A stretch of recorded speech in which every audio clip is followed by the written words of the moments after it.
Hello everyone, this is Professor Hasselman, and this is just the review of the lecture that we had yesterday, the introduction, the syllabus, and the writing assignments for this course.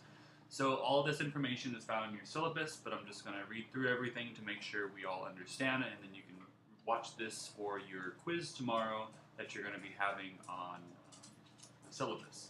So let's take a look at what we have here. So if we take a look at our introduction here, course outline. So this is a survey of the political, social, economic, and intellectual developments of European civilization, from its prehistoric antecedents in the Middle East to the rise of modern European nations in the 17th century. As I had mentioned in class, it's strongly recommended that you have taken English 1A because there is a lot of writing in this course. It's not a definite requirement, but it's something that will definitely help. The required text for this course is Lynn Hunt's and others, The Making of the West, Peoples and Cultures, Volume 1 to 1750. This can be purchased at the bookstore or at CourseSmart, and you can check on Blackboard to see the link to CourseSmart to be able to download an ebook to be able to use or rent in this course. I've put one on reserve at the library, but it may not be ready until next week. That's the week of August 19th. So please keep checking, and I will let you know when that is available. Okay, your course learning outcomes for this course. There are 4 of them. The first is to analyze the role of various belief systems in the development of the Western civilization, to demonstrate an awareness of issues of gender, class, and ethnicity in the history of Western civilization, to critically analyze primary and secondary historical sources, and finally to demonstrate skills in logical and critical thinking and clear expressions of ideas. So all the assignments and quizzes and writing assignments for this course will cover all of these learning outcomes. That's the purpose of these learning outcomes and what we're going to be learning in this course. Now, student expectations. So it's expected that attendance and informed participation in all class meetings is not just strongly recommended, but required.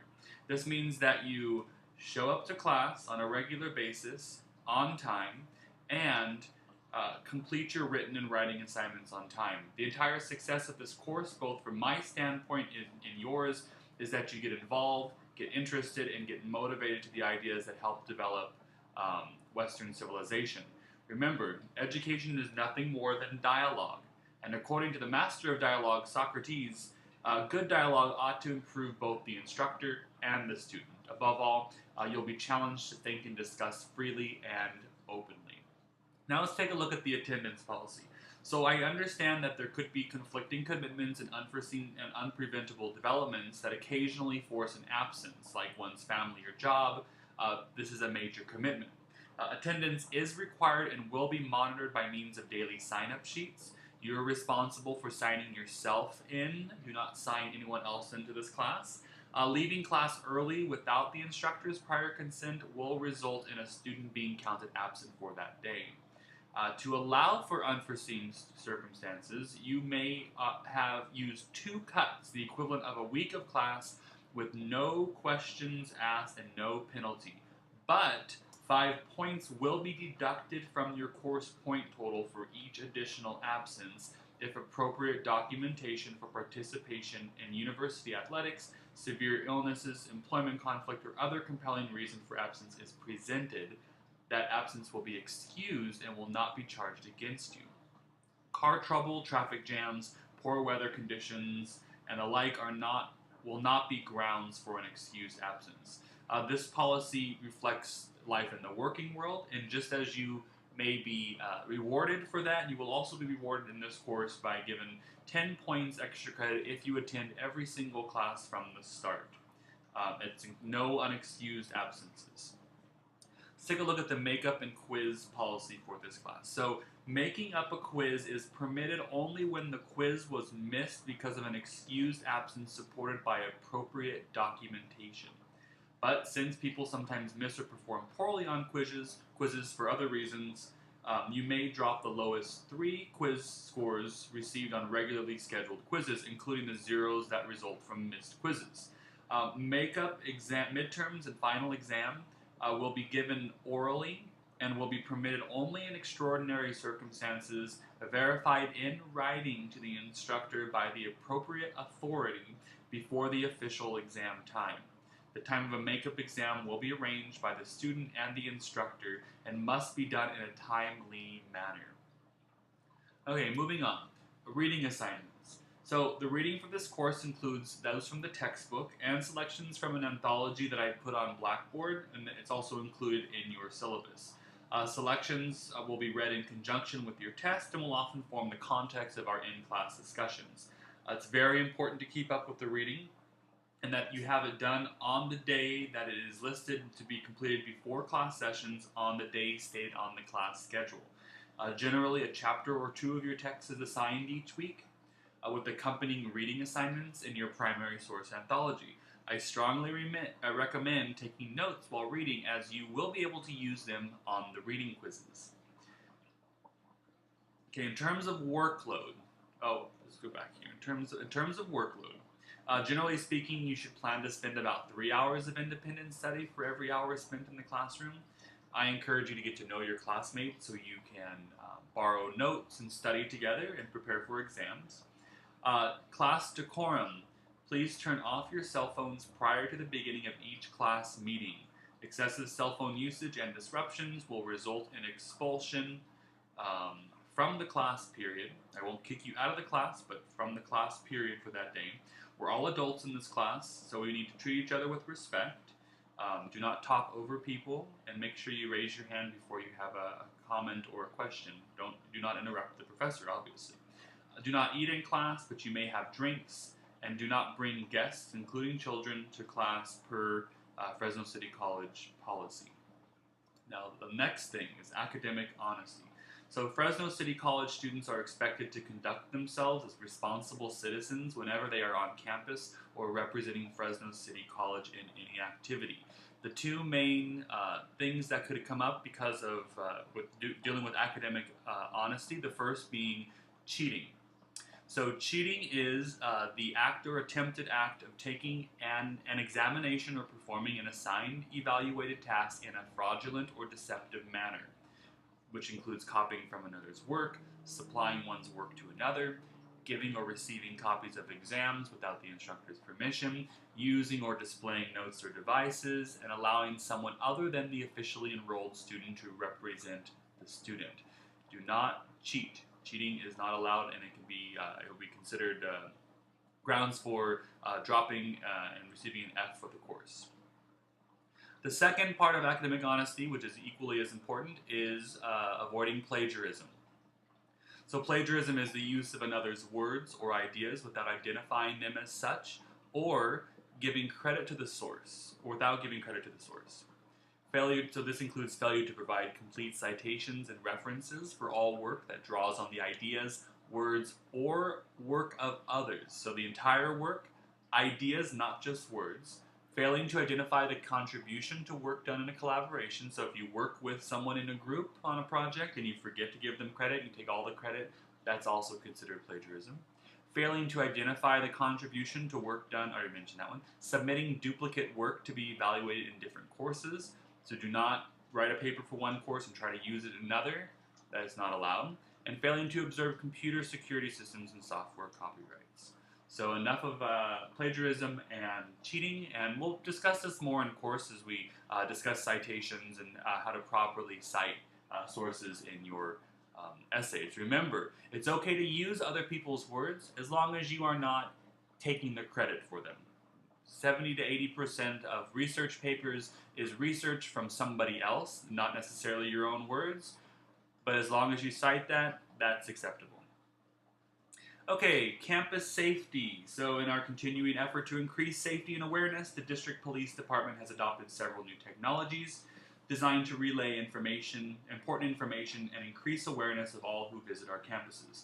Students, faculty, staff, visitors, and parents are strongly encouraged to sign up for one or all of our emergency alert notification solutions. Through education and awareness, you will increase your personal safety as well as the safety of those around you. The Writing and Learning Center, it's available in LI 134 in the mezzanine upstairs. Individualized and small group tutoring is available for help with the writing process, essays, research papers, as well as any formatting issues for citations and grammar. The next thing on the list here is accommodations. So students that require accommodations for exams or assignments need to contact the instructor, myself, and the Disability Support Program and Services offices as soon as possible. For further information, call 559-442-8237. And then finally, students' rights and responsibilities. The student handbook lists student rights and responsibilities and has other valuable information. So please visit the Fresno City College website and do a search for student rights and responsibilities. Blackboard. Okay, so please check Blackboard regularly for announcements and for quiz, exam, and essay grades as they are posted. You can also use Blackboard to save and print out copies of the syllabus, study guides, and lecture slides. So let's take a look of how to log into Blackboard. So as you go to the Fresno City College website, if you click on the quick links in the top right corner and scroll down and select Blackboard, it will take you to this Blackboard landing page. Click on the word Blackboard, right under the big word, the Blackboard. You'll arrive at the Blackboard page, insert your login and your password, and it'll log you in. And then it'll choose your course, whichever course you're choosing. Choose the course, you'll log in, and here's our announcements page. So here's the first announcement for the week. It may look a little different now that I've done some tweaking to make sure everything is working a little better. But this is all the information you need, and you can find the syllabus, information, content, readings, all the stuff you need for this course. Now, let's take a look at the assignments for this course. So you will have reading quizzes. These will be daily reading quizzes based on the textbook readings. They'll test your knowledge of the subject based on the reading. The quizzes will consist of multiple choice fill-ins or short answers. The purpose of the quizzes is to evaluate your comprehension of the reading material. There will be 13 regularly scheduled quizzes in all, and you may drop the 3 lowest of these quizzes. Now, important. Late arrival for a quiz disturbs students who are already busy taking the quiz. Therefore, anyone arriving to class more than 10 minutes after a quiz has begun will not be permitted to take the quiz. But you should remain in class and will receive extra credit for attendance. Okay, exams. There will be 2 exams for this course. The exams are worth 100 points each and will consist of identifications and an essay. You'll be given study guides with a list of possible IDs and essay prompts to help you in your preparation for the exams. The final exam will not be cumulative. However, by the end of the course, I will expect to see every improvement in writing skills and critical analyses, and will grade the final accordingly. You will need a blue book and a blue or black pen for each exam. You must come prepared for the exams. Failure to come prepared for the exam will result in a failing score for the exam. Now, we had mentioned in class, I prefer the large blue books, the 8.5 by 11, so please be sure to bring those. Now for your 3 writing assignments for this course. So the first is the primary source analysis. So your overall project is to write a biographical essay, which is the 3rd one on the list here, but all of these will be related. So you will choose a primary source written by the person you're writing your biographical essay, and write a primary source analysis in which you discuss the author's intent, the source's historical context, the content found in the source, and the historical relevance of the source. I mentioned in the class, if it's not written by the person but about the person you're writing your biographical essay, and it's still a primary source, that is acceptable as well. You will also write a journal article, critical review. Remember, the study of history is not necessarily memorization of names and dates. Part of the job of the historian is to read what others have written on certain topics and discover their primary argument. As part of your grade, you're required to choose an historical article on the persons in which you are writing your biographical essay. And you must choose an article from a peer-reviewed historical journal, which I'll give you more about that information, more information about that in a minute. Then your final writing project is a biography. So biographies analyze and interpret the events in a person's life. They try to find connections, explain the meaning of unexpected actions or mysteries, and make arguments about the significance of the person's accomplishments. They're often historical figures, which this is a history course, so they will be historical figures. but they can also be about people still living. But in this case, they're going to be about people that have long been dead. Obviously, thousands of years have passed. For this assignment, you'll be choosing a person covered in this course and write a biographical essay about them. And you must submit your topic of your biographical essay for approval, which is part of the course syllabus. Participation in homework, you'll receive a grade for class participation during lectures and the completion of homework. There'll be weekly homework assignments that will be due on Tuesday of each week, which will be counted towards your participation grade. Finally, the video assignment. So during my absence on the 19th and the 21st of August, you'll be watching 2 documentaries in class, Helen of Troy and Athens, the Dawn of Democracy. You'll be given handouts with video questions that need to be completed and turned in, and you will also be required to write a 300-word reflection. It says 500 in the syllabus, but 300-word reflection for each of the videos. For more information regarding these assignments, there's a link within the syllabus on how to find information on how to write anything on here. Now, one quick thing to discuss here before we end this discussion, historical evidence. So there are 2 types of historical evidence, primary and secondary sources. Primary sources are sources written during the time for someone who is witnessing an event as it's happening as a written source, or it can be considered an unwritten source. For example, a photograph of an event happening, because obviously the person is there taking the photo. This can also include death certificates, birth certificates, food that may have survived over a long period of time, bones. These are all considered primary sources.